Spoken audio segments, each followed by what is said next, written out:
you don't love me. You're just going to throw me away like my other mother did. I said those words to my mom with tears streaming down my face. So I was adopted at 6 weeks old. My biological mother was forced to make a heart-wrenching decision to give me up. And from as young as I remember, my parents are very open with that story, so I knew I was adopted. And so when I was 4 years old, my sister was adopted. She's not my blood sister, but she was 2 years old. And so 4-year-old me now suddenly had to share the spotlight with my sister.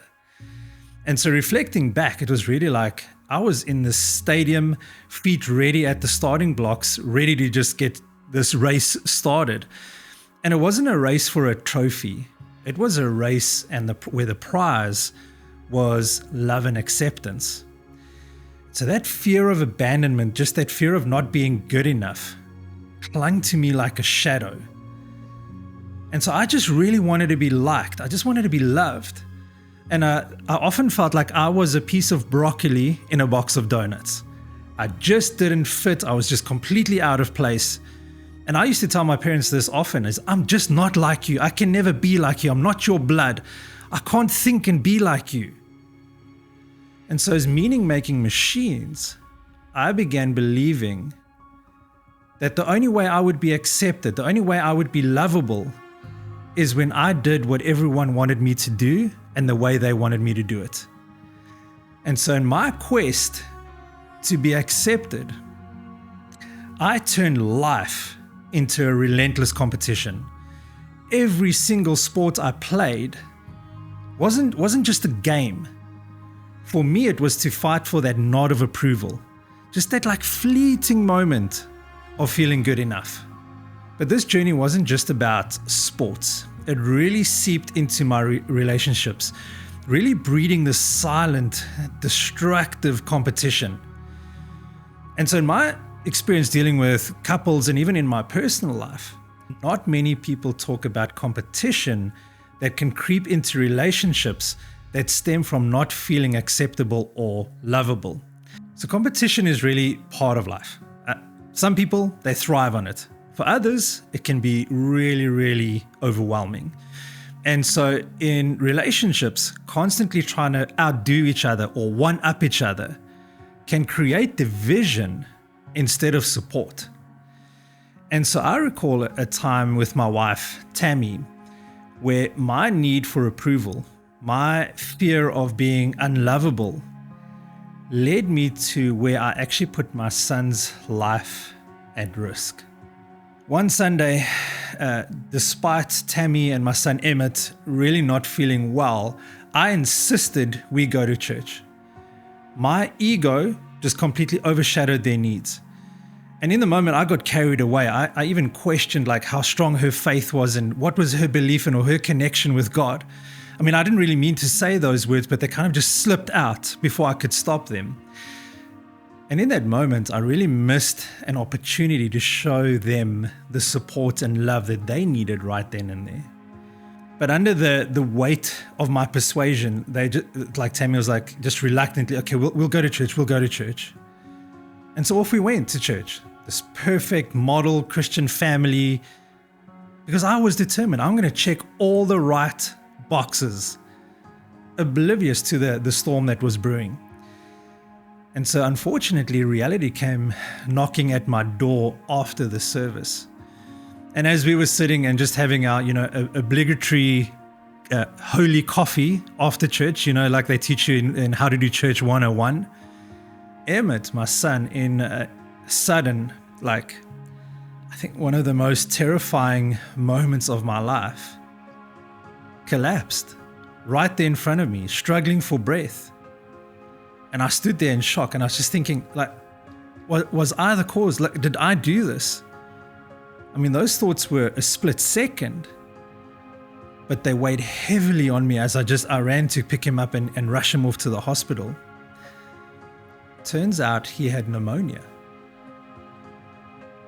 And so in my quest to be accepted, to project this image of a perfect Christian family, to be lovable and be acceptable by others, I actually jeopardized my son's well-being. I put his life in jeopardy for me to feel good enough and for me to feel accepted.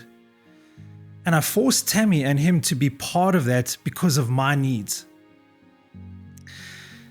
And so sitting at the hospital, Tammy's just silent, pained expression just spoke volumes. And it dawned on me, my obsession with acceptance was actually hurting the ones I loved most.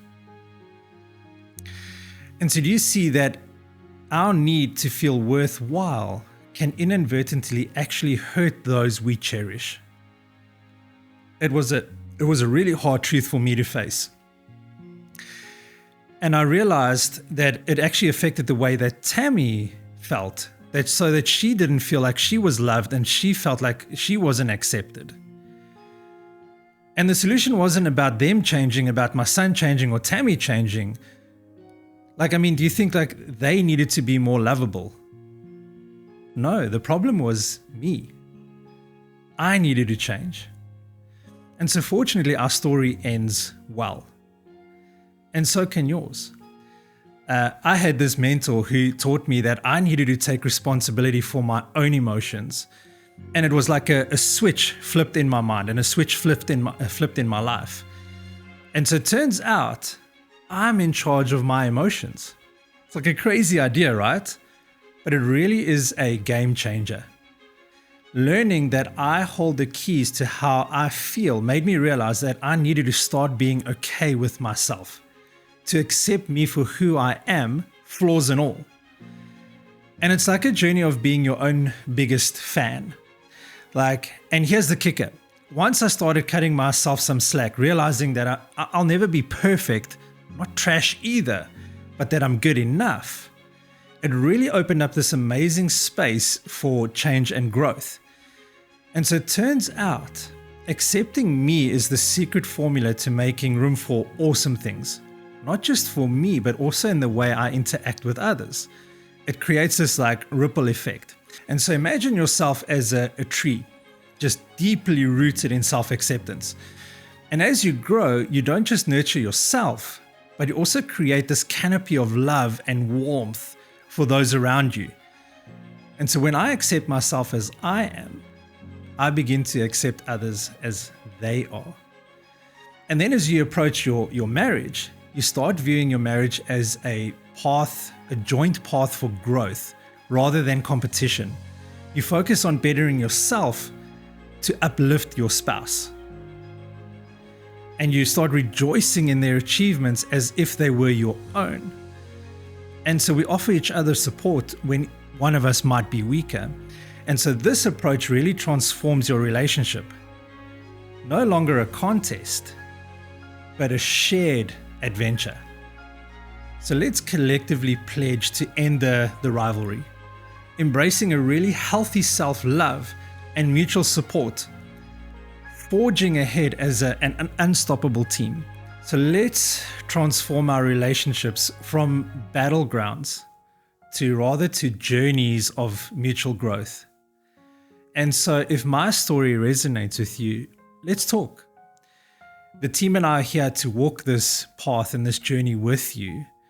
And so if you go to marriagehelper.com, so www.marriagehelper.com/book now, you'll be able to talk to one of us, anyone on our team. But I suggest you do that ASAP.